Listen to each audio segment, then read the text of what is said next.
Noten esto: malnutrición, diabetes, fármacos inmunosupresores o la quimioterapia, infección de células del sistema inmunitario o el HIV. Pero vamos a comenzar preguntándole, así entendemos más profundamente, doctor, claro, ¿qué son las enfermedades inmunodeficientes? Son todas las enfermedades o el estado patológico en el que el sistema inmunológico del cuerpo pierde la capacidad de reaccionar como corresponde. Nos deja, para que nos entendamos un poco, como el cuerpo y el organismo vulnerable a infecciones, demasiado vulnerable a infecciones que son sumamente comunes para un estado inmunológico normal. Es decir, nos quitan las defensas, Nos desaparecen quitan las las defensas. defensas, sí. Hay una alteración dentro de lo que es el sistema inmunológico de lo que son algunas de las células de los glóbulos blancos que se llaman linfocitos. Entonces hay una alteración de esa célula. Y dentro del capítulo esto de que es congénita o primarias o adquiridas o secundarias, congénito significa que ya nací con esa alteración. Ahí hay un gran grupo de enfermedades inmunológicas con nombres propios que tienen alteraciones particulares y propias de cada célula. Y después están los estados secundarios o adquiridos que vienen a ser posteriores, que vienen a ser con el tiempo, que son secundarios a otros estados patológicos, como lo pusimos en la placa. Bueno, esos serían secundarios o adquiridos. O adquiridos. O están las primarias o congénitas, o las secundarias o adquiridas. Claro. Bueno, Las primarias son alteraciones, como te dije, propias. Nacemos con esas alteraciones de las células del sistema inmunológico. Bueno, ¿y por qué un paciente diabético, por ejemplo, es inmunodeprimido? Mirá qué interesante, porque yo lo puse a propósito, lo que es la malnutrición y la diabetes juntas. Sí, y no además, por ¿qué relación tiene con las piernas? Exactamente. No por gordito significa que esté bien nutrido tampoco, que tenga todo lo que necesite. Pero el paciente tiene alteraciones, el paciente diabético tiene alteraciones propias, porque la diabetes propia por sí misma produce una alteración en el sistema inmunológico. Tenemos un estado de glucemia, de glicemia muy elevado, y el paciente diabético es sumamente vulnerable a infecciones, y fundamentalmente a infecciones en lo que es el tejido celular subcutáneo y fundamentalmente en las piernas y en los pies.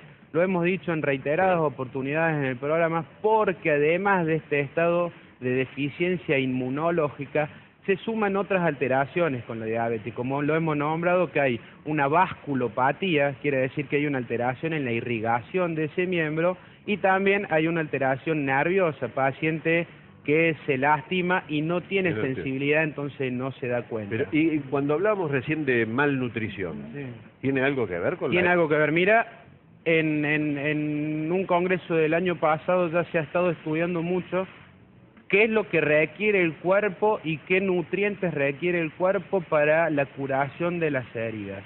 Y después de hacer un estudio muy exhaustivo, un estudio con un gran universo de pacientes fundamentalmente que son pacientes ulcerosos, que tienen úlceras en las piernas, se descubrió que en una gran porción de estos pacientes ulcerosos faltaba un aminoácido esencial. El aminoácido es la porción más chiquitita para formar una proteína, y la proteína es lo necesario para la curación. Para que se genere un tejido nos hacen falta proteínas. Entonces en todo paciente ulceroso se descubrió un estado de malnutrición. Todavía estamos estudiando por qué un ulceroso llega a ese estado de malnutrición, y creemos que es por toda esta alteración psicológica que padece el paciente ulceroso, que es la propia reclusión del paciente ulceroso. Entonces no le interesa cómo come cualquier cosa, entonces adquiere ese estado de malnutrición, y por consiguiente también es un paciente que se transforma en un inmunodeficiente. Si bien nos falta esa proteína particular, ese aminoácido particular que nos sirve para la curación de heridas, pero es un paciente también susceptible a las infecciones. Y en los pacientes que se tratan con quimioterapia, ¿se ven más relacionados con la enfermedad varicosa que otros? Muchísimo. Hoy dentro de los congresos tenemos mesas que se tratan lo que es la patología avanzada, maligna, y las varices por dos motivos. Primero, porque hoy los tratamientos de los cánceres y de las patologías malignas les han brindado a los pacientes una mayor sobrevida. O sea, las tasas de curaciones hoy son mayores, entonces al paciente hay que brindarle una mejor calidad de vida, y porque además hay muchos quimioterápicos que ya sabemos que producen varices.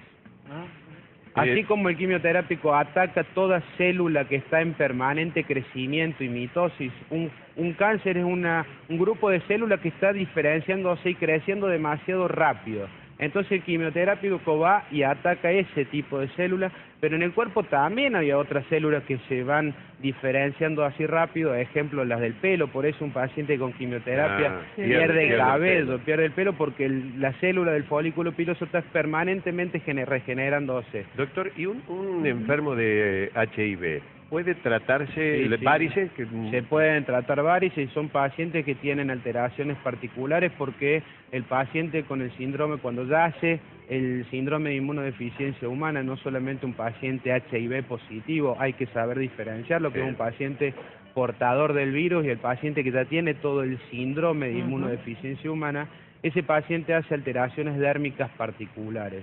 Entonces, si sumamos este paciente que va a generar varices, va a hacer alteraciones dérmicas y son pacientes cuando tienen un síndrome de inmunodeficiencia humana ya completo, por lo general hay una gran tasa de pacientes ulcerados y por supuesto se puede tratar paralelamente. Sí, claro que sí, ese paciente debe ser tratado, no debe ser abandonado.